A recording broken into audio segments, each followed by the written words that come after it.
Alright gals, today on YouTube we have colorful crepes.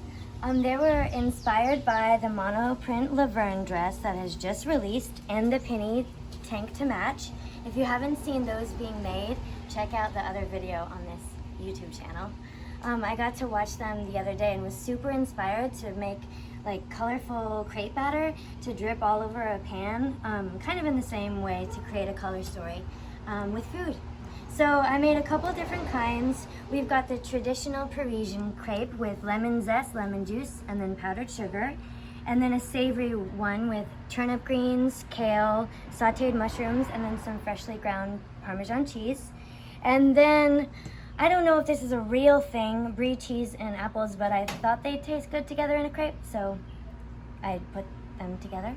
And then, of course, the Nutella and strawberry classic combination. And I'm going to show you how to make one next. For all of your outside cooking needs, you can get one of these Glow Masters. We had to search high and low for this baby.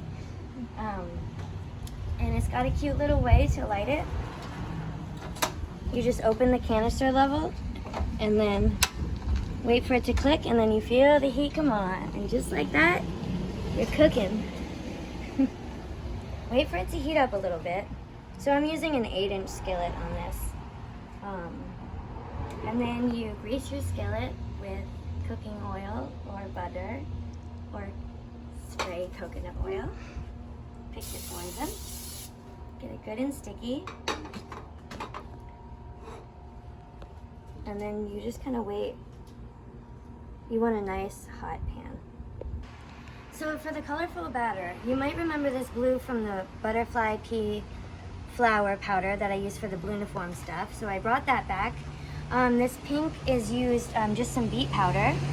And this yellowy chartreuse is matcha powder. Just a little bit to turn the batter a little different. This is our just regular crepe batter, and then this is this brown is from cacao powder. So whatever kind of powder you've got lying around, or you can get like spinach, spirulina. You could even use like carrot juice or beet juice instead of powders too to change your batters, different colors. All right, so now that the pan is good and hot, we're just going to pour little spoonfuls of the batter onto the pan and then let it drip down. Just like that. So mix any colors. You can even just use like one or two and get a cool effect. Gotta work fast.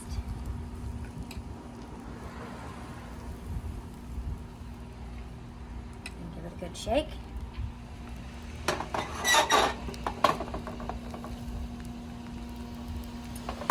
And this should set within like a minute or less. So my batter is a little bit thick, but crepes should only cook on both sides for like 1 minute total.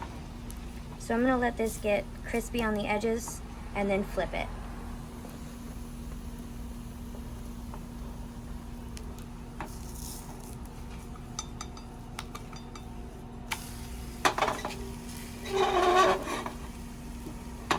So as you can see, the colors kind of do their thing as it cooks. And I'll put in this one the brie and apple. So I'm just gonna put the food ingredients like in a corner, like one little side. And the thinner you slice them, the better. So I'm just gonna layer up the apples and cheese. And you could also drizzle like honey on top or some like toasted pecans or walnuts. That would go really well with this too. Give it another second to get done.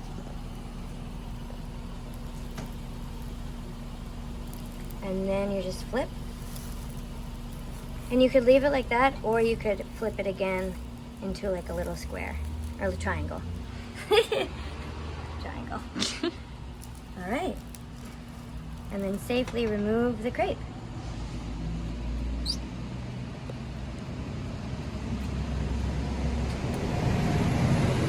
I don't know, I'm not a crepe master. Am I just like picking this up with my hands? I've never eaten a crepe with my hands. I think you should just go for it. I'm going for it. I'm going all in. Oh, wow.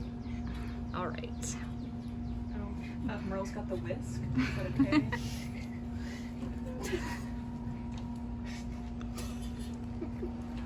That's very good. Yeah, that's very good. Very.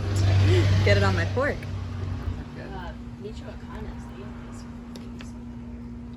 Have you been to Tulsi's Clep Volume? Mwah. Have you?